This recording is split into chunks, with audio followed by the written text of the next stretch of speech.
This is the third week of our series on what happens to us after we die. We're talking about death. And if you're visiting here for the first time or watching for the first time, you may be thinking, wow, this is the most depressing church I've ever been to. But actually, it's a healthy thing to talk about death. It's healthy. And we started a few weeks ago stating the obvious. Death is a part of life. No one gets out of here alive, and I hate to tell you this, but you're not going to be the exception. But even though we know that death is real, it still startles us. It even shocks us because we know intuitively that there is something more. There has to be. And the reason that we know that, the reason that we believe that is because God has written that longing for eternity on our hearts. Now, so far in the series, we've talked about two places, two destinations that we can end up immediately following our death. We talked about hell, which we said is a condition of eternal separation from God, right? Hell is everywhere God is not. And we also made it clear that God doesn't send us there. We choose it. The second destination we talked about is purgatory, which is a temporary place of preparation for the perfection of heaven. And then the third destination we talked about last week, the happy one, the one I think we all want to end up at one day, which is heaven. But the one question that sits at the heart of that whole discussion about heaven is, how do you get there? How do you qualify? And as we said last week, you really can't. You cannot get into heaven on your own, and neither can I. On our own, we have no hope of heaven. That's the bad news. The good news is that we're not on our own. Because Jesus died and rose again, he has opened heaven to us. And so heaven is a gift that comes from Christ. But you may be thinking, well, if heaven is a gift from God, does that mean that what I do here on this earth doesn't matter? Hey, I can do what I want, anything I want, because Jesus gave me heaven. Why do we need to talk about prayer and giving and going to church and serving other people and being good? They're not earning my salvation, right? Right. So why do it? Salvation comes through Jesus Christ alone. So why bother with the whole Christian living part? Well, let's think that through. And one way to think that through is by looking at the gospel parable today that Jesus tells. He talks about a man who goes on a journey, and he calls in, his workers, the people that worked for him. And he entrusted all of his possessions to them, his money especially. And to the one, he gave 5 talents. To another guy, he gave 2, and to a third employee, he gave 1 talent. So what is a talent? A talent was a measure of currency. It was money, and it was a lot of money. A single talent would have been equivalent to about 15 years' worth of wages of the average working man at that time. And Jesus says that each one was given money according to their ability. And then the man went away. He went away for a long time, and then it says after a long time, the master of those servants came back and settled accounts with them. I imagine it was such a long time that his servants might have come to wonder whether their master was ever coming back. But then he did. And when he did, he wanted to know where his money was and what they had done with it.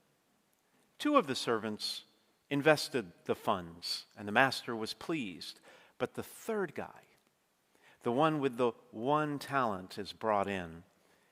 And I got to tell you, if this were a movie soundtrack, there would be a change in the music.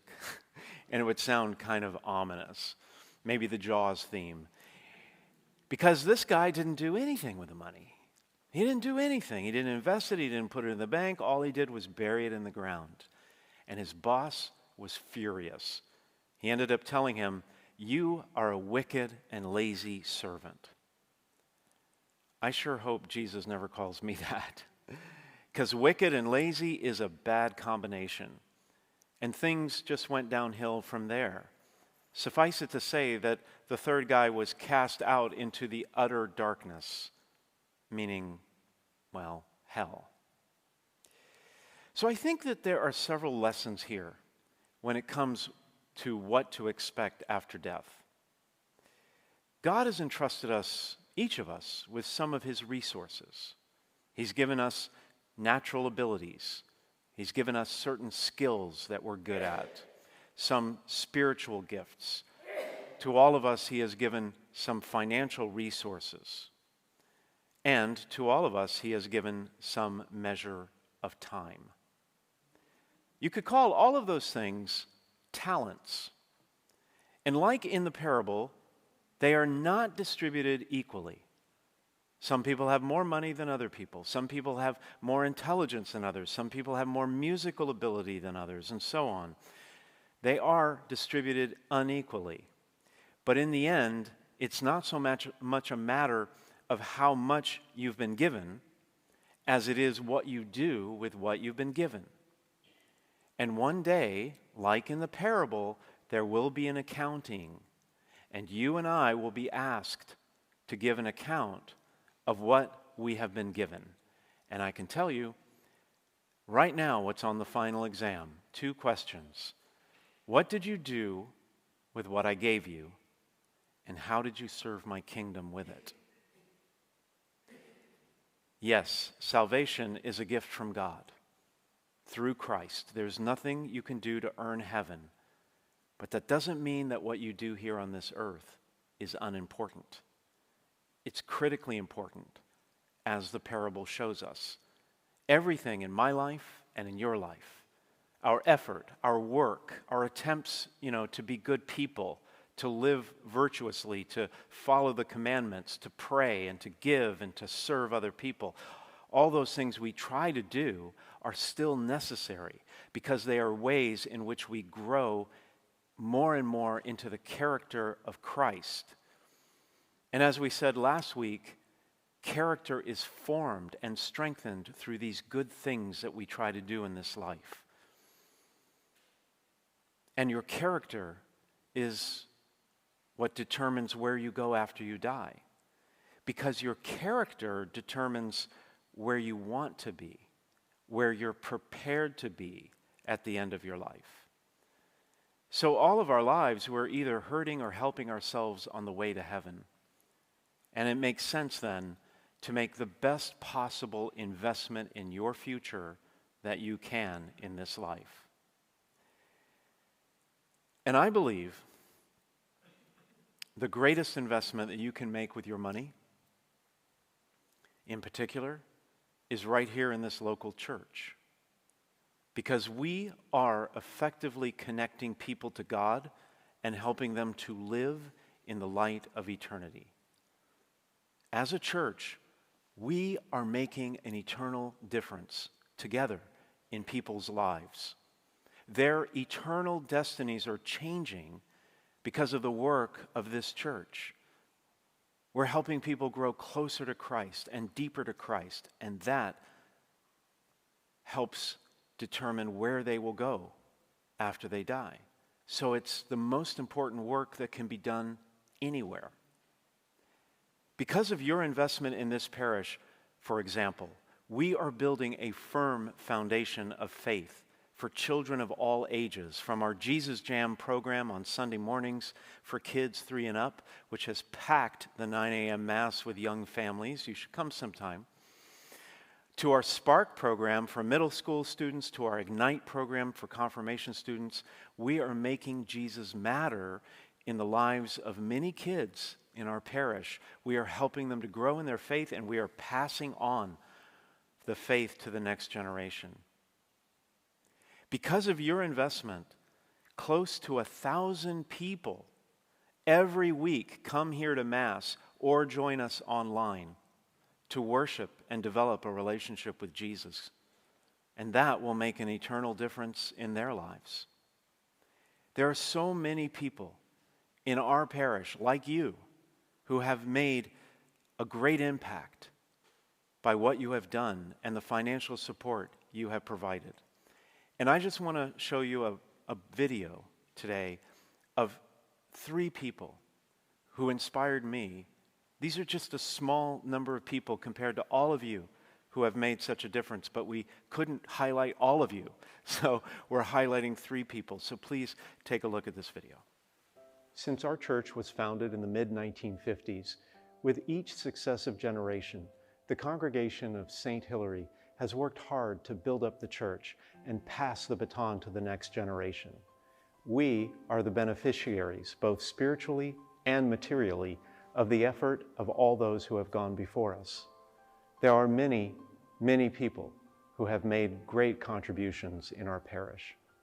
The video you are about to see highlights only a few of them. Al Trimbach had a heart for the poor and volunteered his time, talent, and treasure for the St. Vincent de Paul Society. David O'Connor left a legacy of faith and service that inspires his daughter and granddaughter to this day.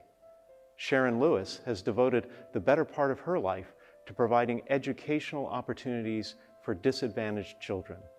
Sharon also is the founding member of our Legacy Society and has provided in her will for St. Hilary Church and School.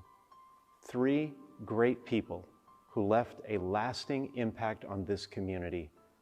I hope this video will provide the spark for you to think about what you want your legacy to be. Al was my soulmate, best friend and the love of my life as my husband for 44 years. He was my everything.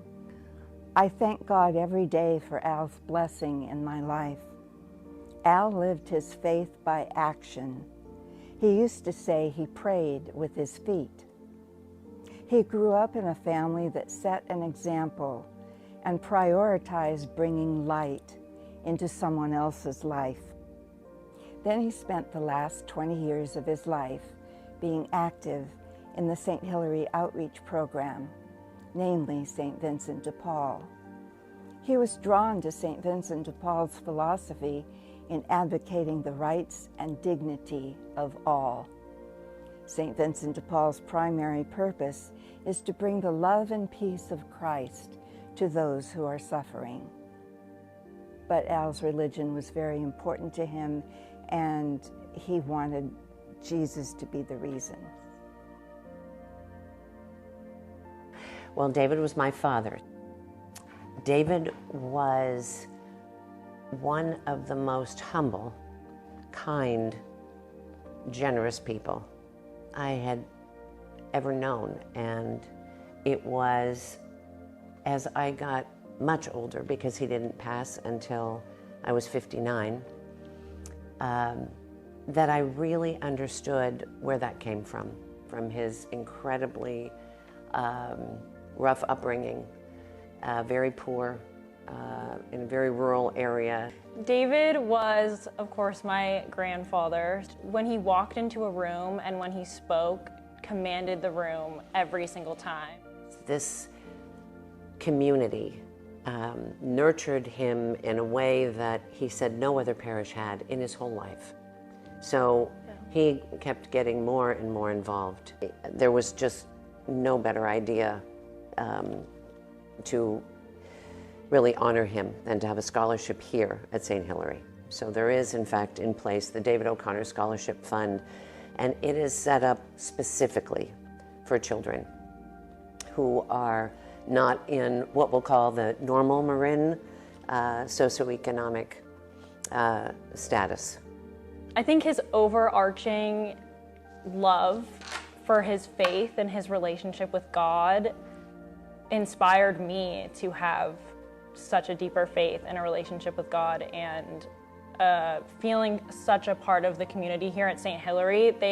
I don't think I can go to one Mass without someone mentioning my grandfather, which is absolutely wonderful because it explains to me his legacy here is everlasting, and that means so much to us. St. Hilary opened a door for me.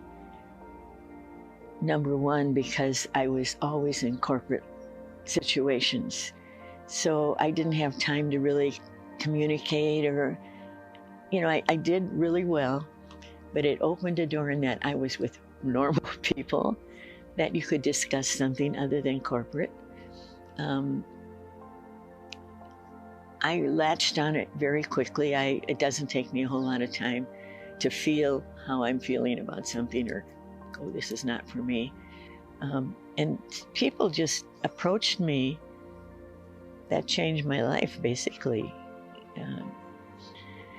But I'm so, with education, that's my main goal. So I set up my trust, first of all, for the church, a certain amount of money, then the school, and to the principal who had had the authority to spend it where she thought it was important, then to this program.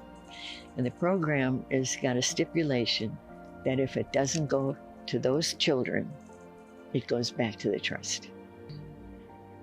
I never went away from the church. It was always, my life and my family. But I just feel the church does, more than I've ever done. They're always there for you.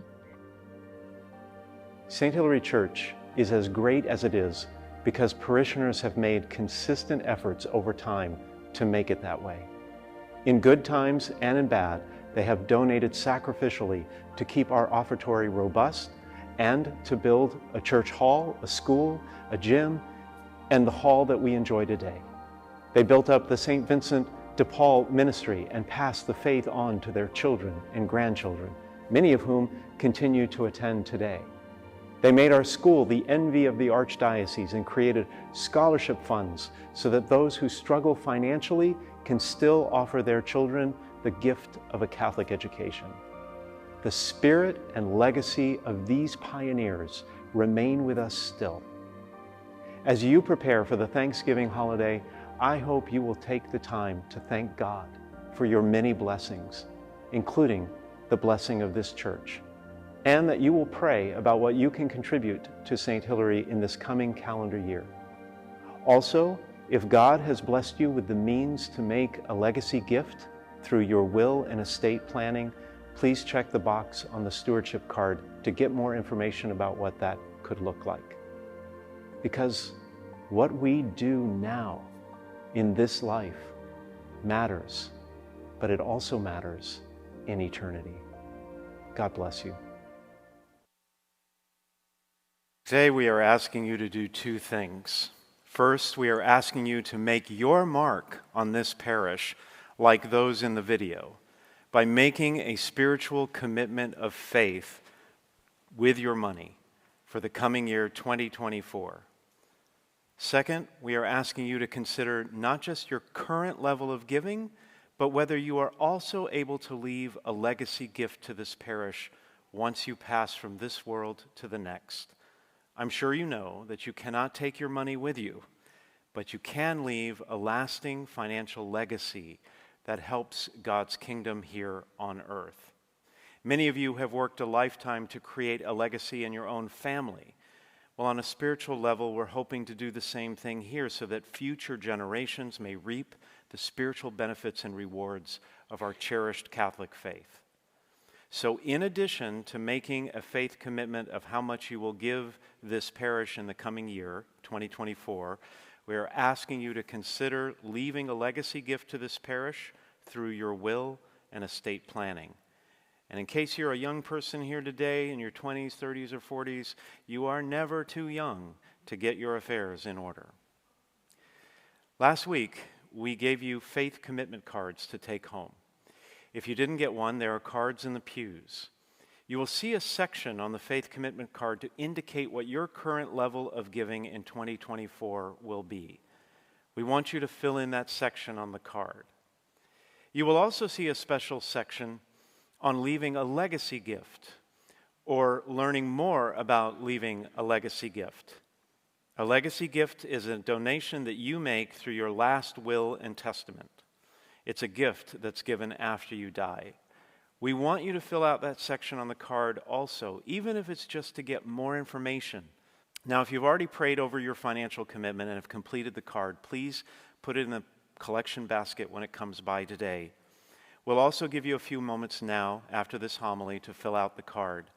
And if you need to take it home, if you're not prepared today and you need time to pray over it or talk more with your family members, please do that and bring the card back next week. Also, those of you who are watching online, you are part of this amazing community, and we're asking you also to complete your 2024 faith commitment on our website at sthilary.org, or simply by scanning the QR code you see on the screen. If you don't know how to do this, put your phone, go to the camera on your phone and hold it up to the screen, and then click the button, and it'll take you to our website, and you can fill in the form right there. We'll leave that code up for the next few minutes. Your investment in this church, through your current financial gifts and through a possible legacy gift in the future, is truly an act of worship that will echo in eternity. It truly makes an eternal difference.